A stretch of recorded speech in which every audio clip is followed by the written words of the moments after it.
Alright, morning guys. We're going to go for a bit of a drive today. Interesting. Just realised something. You can't, in reverse, the volume button doesn't work. You can't volume up and down. You have to be in. That makes sense because it turns down the music so you can concentrate. But I have not noticed that before. So in reverse, you kind of use the triple, the mode to change your what do you call it?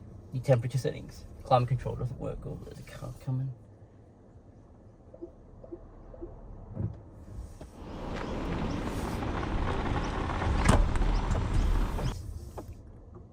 What's that?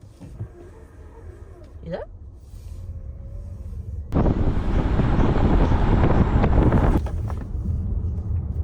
So how long are we going to stay there for? Not too long. We've got to the office and just pack a few parcels and drop them off at the post, because today's like a normal working day for some people. So what do you like about this car compared to any other car that I've owned? What's that noise?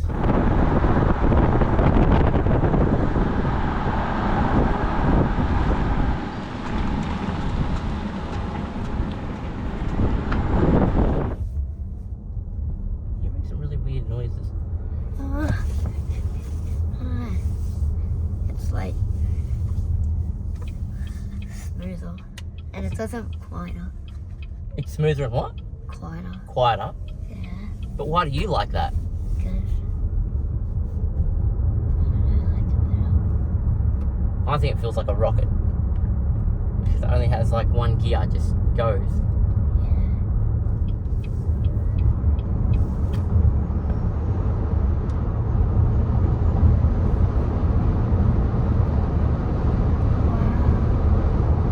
It's pretty good, isn't it?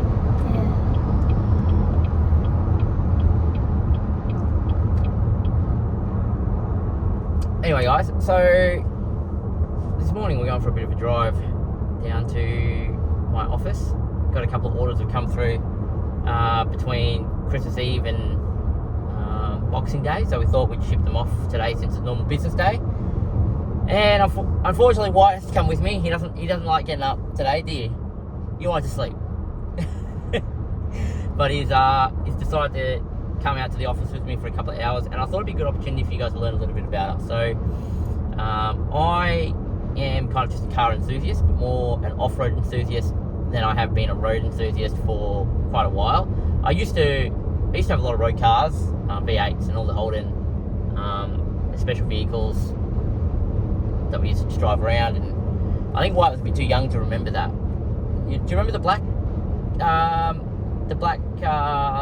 HSV we had?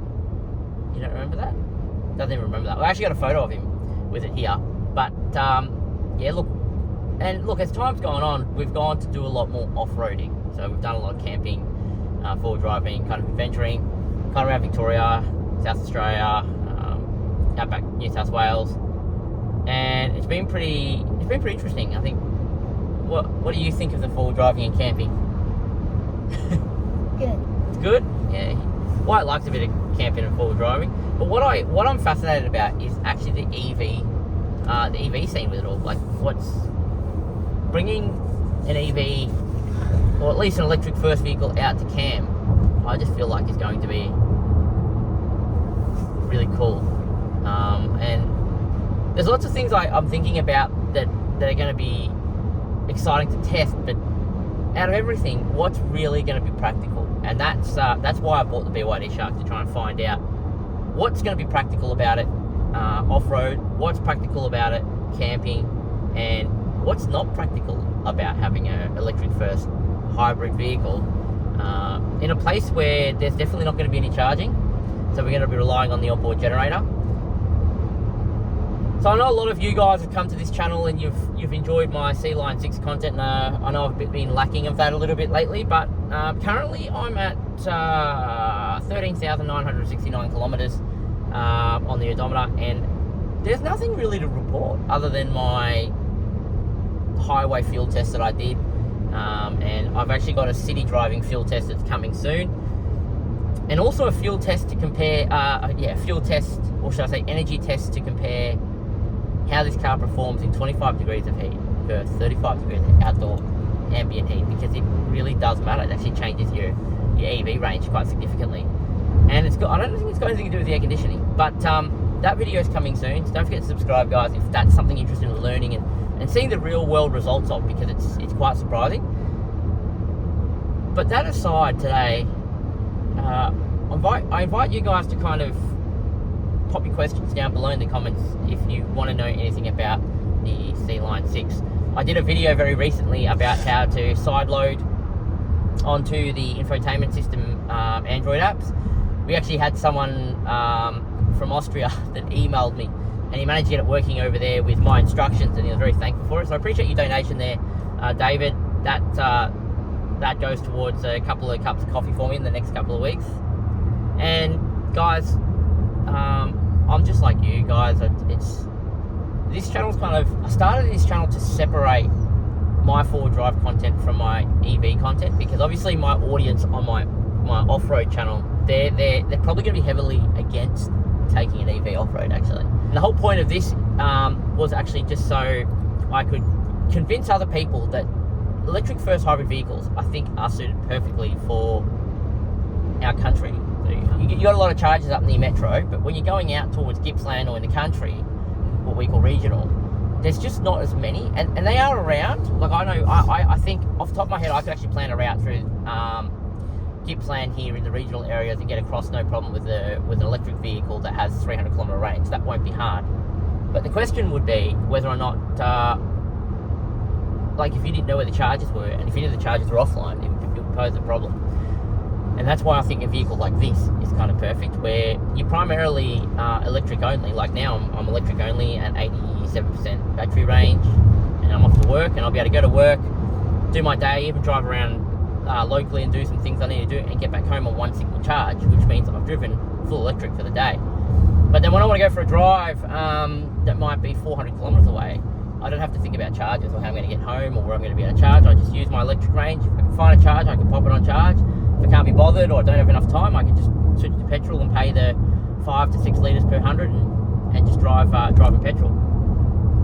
But that aside, this is where the Shark comes into play, because I've got all my fuel figures and I've got all my expenditure for driving and travelling and touring in an off-road vehicle. I'm very curious to see what that's going to be like in BYD Shark. They tell me I'm getting it mid to late January, so the clock is counting. We're currently 27th of December today, 2024. The boat that's carrying what I believe to be is the Shark, one of my Sharks, is docking into Brisbane later today or this evening, from what I understand. Yes, I'm one of those people that actually go and check where the boat is periodically on the maps. I'm one of those people because I'm super excited, and the people, like, in the social media, the people that are like bashing on people that are just so excited about this is kind of sucks. Like, it'd be just like when I was getting my first HSV. I was so excited for the pickup day. If I could have followed its production build, actually you were actually able to do this to a certain degree, but and if you were able to actually follow where it was in the world and it was coming to you, I would have followed that too.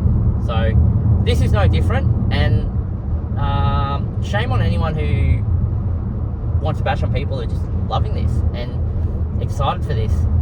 I really just can't wait to get in it and do some tests, get out to the high country, get out to the sand dunes, potentially take it down to give it a run on some of the tracks that I take beginner four drives on to kind of help build those skills with some of our inexperienced members of our four drive club. And I think that with time, it's going to be hard to ignore these vehicles on the road, and potentially even off the road. So if that's the type of content you're interested in watching, real content that's not kind of scripted or made up, then subscribe to this channel. Don't lose us, because I don't see that there's many other off-road channels here in Australia that are kind of embracing the electric first aspect of it. And if you're going to get any of the honest feedback, it's going to be here on this channel. Because believe me, I so much love my adventure off-roader that it was such a hard decision to do this. But electric vehicles is one of the things that I've always wanted to step into. And it's kind of at a time where now I can afford it. And it's thanks to these Chinese vehicles that have been made and brought to Australia. I just can't wait. So guys, I'll see you in the next video. And don't forget, pop comments down below if there's anything that you want to ask or find out. Answer the comments for me, won't you? Anyway guys, I'm rocking up to the office now, and I will see you guys later. So guys, you would have realised at the start of this video, when I was driving out of the driveway, you would have heard a noise on the GoPro camera, and I could also hear it in the cabin. And at the roundabout, I also heard something else which was a little bit weird when I was turning. And I made note of it in the video, but I didn't make a big deal out of it because I wasn't really sure. But now that I've actually seen the footage after the fact, I've just edited the video and I've gone to publish. I will touch base on this. I'll raise this with BYD. I did some slow manoeuvres when I got to the office because I was trying to figure out what was going on while I had the GoPro attached. And now looking at the footage, I actually wonder if there might be something wrong with the CV on the driver's side. Stay tuned because I'll bring updates to what this is as I find out. And everyone have a great new year, safe and happy. And I'll see you guys in the next video.